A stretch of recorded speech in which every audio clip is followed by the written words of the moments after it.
Hello everyone, I am Dr. Harshita Jain. I have completed my BDS in March 2026 and I am here to help you guys because when I was in my NEET UG phase, there was literally no YouTube videos or anything on the internet available which I could access to, but I am creating this video so that it can help you. So let's begin.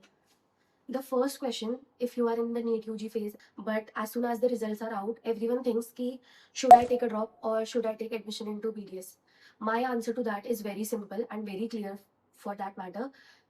If you think ki you have not given your 100% in this exam and your only goal is MBBS, you cannot think of doing any other course or any other degree, and you only think ki I just want to pursue MBBS, go ahead, convince your parents. If your parents are ready, take a drop, give your 100% to the exam and give the exam, because I know how tough this exam is, especially जब अब के scenario में इतना paper leak, इतना chaos, इतनी सारी problems create होती ही जा रही, बढ़ती ही जा रही है, जहाँ इतने लाखों बच्चे एग्जाम दे रहे हैं एंड सिर्फ कुछ हजारों का सिलेक्शन होता है for MBBS. I know how tough the competition is. तो if your parents are ready and if you are ready to go through all of that and तुम्हें लगता है कि नहीं, तुमने अपना 100% नहीं दिया था and you should give another attempt to the exam, go ahead, take a drop and give your 100%. तो ये तो पहले क्वेश्चन का आंसर हो. सेकेंड क्वेश्चन जो सबके दिमाग में आता है कि हु शुड और शुड नॉट परस्यू बीडीएस. तो मेरे लिए ये आंसर बहुत क्लियर है. If you are interested in this field, you can grow well and तुम 5 साल बहुत खुशी से निकाल सकते हो. मतलब बहुत खुशी तो नहीं, क्योंकि ऑब्वियसली कॉलेज है, तुम्हें प्रॉब्लम्स तो आएंगी, बट एटलीस्ट तुम मेंटली उस गिल्ट में नहीं होगे कि यार मुझे एमबीबीएस करना था और मैं कहाँ इस डिग्री में फंस गया हूँ या फंस गई हूँ. एंड एटलीस्ट वो चीज़ तुम्हारे दिमाग में नहीं होगी, क्योंकि BDS is not just a degree. तुम्हें एक आर्टिस्टिक वर्क, तुम्हारा हैंड भी उतना ही अच्छा होना चाहिए, क्योंकि बहुत माइक्रो मिलीमीटर्स में तुम लोग काम कर रहे होते हो बाद में जाके. And definitely work life balance is much better than MBBS, but yes, you can not think कि हाँ ये मेरा बैकअप ऑप्शन है, just for the title of doctor I can join this degree, because तुम सच में कुछ नहीं कर पाओगे. क्योंकि मैंने अपने बैच में इतने लोगों को देखा था जो एमबीबीएस जिनका फर्स्ट प्रायोरिटी था एंड वो बीडीएस में सिर्फ एज अ सेकंड ऑप्शन आ गए थे, एंड वो बाद में आके इतना रिग्रेट कर रहे थे. इसकी बजाय कोई दूसरी डिग्री कर लो भाई. अगर तुमसे एमबीबीएस में नहीं हो रहा एडमिशन या कुछ भी दिक्कत आ रही है एंड तुम बीडीएस में इंटरेस्टेड नहीं हो, there are multiple other courses जिसको तुम कर सकते हो. दूसरी फील्ड के भी इतने कोर्सेज जो तुम परस्यू कर सकते हो, and I have seen people do so well in other fields as well. क्योंकि रियलिटी यही है, बीडीएस करने के बाद भी बहुत स्लो ग्रोथ है. तुम्हें बहुत पेशेंस चाहिए अपने आप में अंदर कि तुम उसको हैंडल कर पाओ उस प्रेशर को. सो इन सब चीज़ों को बहुत मेंटली प्रिपेयर होकर जाओ कि हाँ यार, मैं डेंटिस्ट्री में इंटरेस्टेड हूँ, मैं ऑल इन हूँ इस कोर्स के लिए, एंड मैं बस यहाँ पे for the sake of it नहीं जा रहा हूँ या जा रही हूँ. So go ahead, take admission in BDS. So further I will talk about BDS का सिलेबस क्या होता है. सो 5 साल का कोर्स होता है, जिसमें से 4 years are academic and 5th year is a paid internship year. तो 4 साल तुम बेसिकली फीस पे करते हो. मोस्ट कॉलेज में यही सिनेरियो है. अगर कहीं 5वें साल का भी रहता है तो आई नॉट अवेयर. 5th ईयर तुम्हारी इंटर्नशिप होती है, जिसमें तुम सिर्फ क्लिनिकल काम करते हो, पेशेंट्स करते हो, सब चीज़ करते हो. तो फर्स्ट ईयर में जो सिलेबस होता है वो होता है human anatomy, physiology, biochemistry, dental anatomy and dental histology. ठीक है. सेकेंड ईयर में एग्जाम्स होते हैं, जो कि बहुत टफ साल मुझे लगता है पर्सनली, क्योंकि तुम्हारे पास प्री क्लिनिकल का काम भी इतना सारा होता है.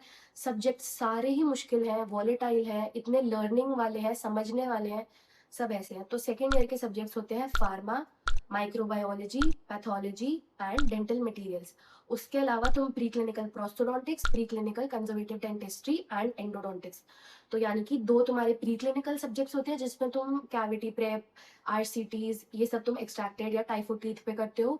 एंड प्री क्लिनिकल प्रोस्टो में तुम डेंचर, फैब्रिकेशन और ये सब करते हो. और इसके अलावा फार्मा, माइक्रोपैथ एंड डीएम का तुम्हारा रिटन एग्जाम होता है, थ्योरी वाला. Then comes the third year, जिसको लोग मोस्टली हनीमून फेज बोलते हैं, बट मुझे पर्सनली ऐसा कुछ लगता नहीं कि वो हनीमून फेज है. हाँ ठीक है, कंपैरेटिवली सेकंड ईयर जो इतना टफ ईयर होता है, उसके बाद जब हम थर्ड ईयर में आते हैं तो हमें मच बेटर लगता है. बट आई वुड नॉट से कि हाँ वो हनीमून पीरियड है, you can enjoy a lot. क्योंकि थर्ड ईयर में तुम्हारे पास बहुत काम होता है, तुम्हारे क्लिनिक स्टार्ट होते हैं, तो तुम्हें पेशेंट का भी काम देखना होता है, तुम्हें प्री क्लिनिकल जो काम होता है फाइनल ईयर का वो भी स्टार्ट हो जाता है. तब से ही तुम्हें अपनी रिकॉर्ड फाइल्स मेंटेन करनी होती है, और जो subjects general medicine, general surgery, उनकी भी क्लिनिकल पोस्टिंग होती है, उधर भी जाना होता है. मल्टीपल काम तुम्हें एक साथ पे एक टाइम पे करने होते हैं. तो आई वुड रियली नॉट से कि हाँ बहुत हनीमून फेज है. ठीक है, as compare to second year I would still agree कि हाँ बेटर होता है सेकंड ईयर से, बट हाँ थोड़ा प्रॉब्लम तो होता है. तो थर्ड ईयर में तुम्हारे 3 सब्जेक्ट होते हैं, general medicine, general surgery and oral path. इसके अलावा तुम फाइनल ईयर के सारे सब्जेक्ट्स की पढ़ाई स्टार्ट हो जाती है कॉलेज में. तुम पढ़ते हो या नहीं वो तुम्हारे ऊपर है. जो भी मैंने अभी तक सारे फर्स्ट सेकंड थर्ड ईयर के एग्जाम्स बोले हैं, थ्योरी प्लस प्रैक्टिकल दोनों है इनमें. Then comes the final year. Final year in dentistry is all about dental subjects itself. So final year में 8 सब्जेक्ट होते हैं. तो आई विल टेल यू कि क्या क्या सब्जेक्ट्स हैं.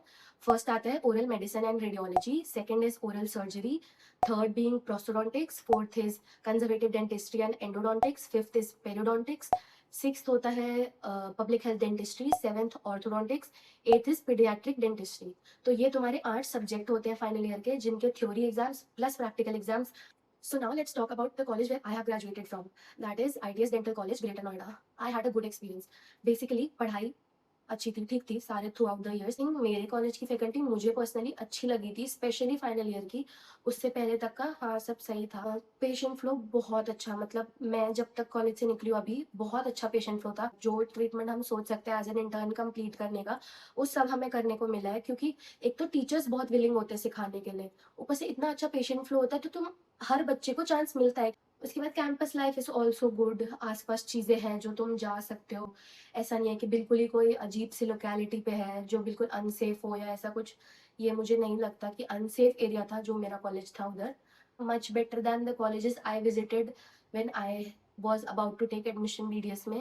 बट मुझे ये वाला कॉलेज बेटर और लगा था, क्योंकि यहाँ पे काफ़ी बेटर फैसिलिटीज़ थी। जैसे कि सेकंड ईयर जो होता है उसमें तुम्हारे प्री क्लिनिकल्स होते हैं, तो उसमें कई जगह मैंने देखा था कि 100 बच्चे एक साथ पूरा बैच बना रखा है और बच्चे एक ही टीचर पढ़ा रहा है उन्हें। अब बताओ ऐसे कोई कैसे सीखेगा?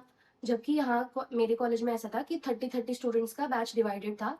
एंड ऊपर अगर कोई डेमो दे भी रहा है फैकल्टी, तो हर सीट पे एक कंप्यूटर स्क्रीन लगी हुई थी जहाँ पे सबको क्लियरली विजिबल होता था, तो that help a lot.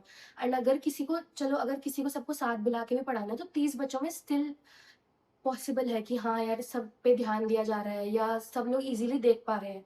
But जहाँ 100 बच्चे हैं तो हम एक्सपेक्ट ही नहीं कर सकते हो कि सब लोग सीख ले, समझ ले, देख पाए ये सब चीज़। तो मुझे लगता है ये एक बहुत बड़ा प्लस पॉइंट था जो मुझे लग रहा था उस टाइम पे, क्योंकि इन लोगों के जो प्री क्लिनिकल प्रोसेस और प्री क्लिनिकल कंजर्वेटिव के लैब्स थे वो भी काफ़ी अच्छे से बने हुए थे। तो आई थिंक मैं अपने कॉलेज का तो डेफिनेटली बता सकती हूँ, ताकि जो लोग उस कॉलेज के बारे में सोच रहे हैं या अभी कुछ सोचा नहीं है, उनको थोड़ी हिंट मिले या थोड़ा कुछ पता चले कि हाँ यार, ये कॉलेज कैसा है या ये सब चीज़। And but I would still suggest you, if तुम जाके विजिट कर सकते हो तो डेफिनेटली विजिट करो, क्योंकि मुझे फाइनल ईयर तक की फैकल्टी तो पता है, फाइनल ईयर और इंटर्नशिप की, बट उससे पहले की मतलब फर्स्ट सेकंड थर्ड ईयर की फैकल्टी काफी अब चेंज हुई है। तो आई वुड स्टिल सजेस्ट कि तुम जाके एक बार कॉलेज विजिट करो, ताकि तुम्हें first year second year third year जो स्टूडेंट्स कॉलेज में है वहां से थोड़ा एक अच्छे से आइडिया मिले कि फैकल्टी जो अभी प्रेजेंट है कॉलेज में वो कैसी है। And yes, I forgot to mention कि रैगिंग को लेके यहाँ पे बहुत स्ट्रिक्ट एक्शंस है, डेफिनेटली बिल्कुल नो रैगिंग जोन है। तो I hope this video help you, and if तुम्हें कोई क्वेश्चंस हो तो मैं नीचे डिस्क्रिप्शन बॉक्स में अपना इंस्टाग्राम आईडी छोड़ देती हूँ। इफ तुम्हें वहाँ मुझे डीएम करके पूछना हो तो तुम मुझे वहाँ भी पूछ सकते हो, वरना मुझे यहाँ पे कमेंट बॉक्स में भी कुछ क्वेश्चन हो तो पूछ सकते हो। एंड इफ तुम्हें और कुछ जानना हो या और क्या जानना है तुम्हें, उसके बारे में भी तुम मुझे बता सकते हो इस वीडियो के कमेंट बॉक्स में, या मुझे डीएम भी कर सकते हो। Thank you, bye.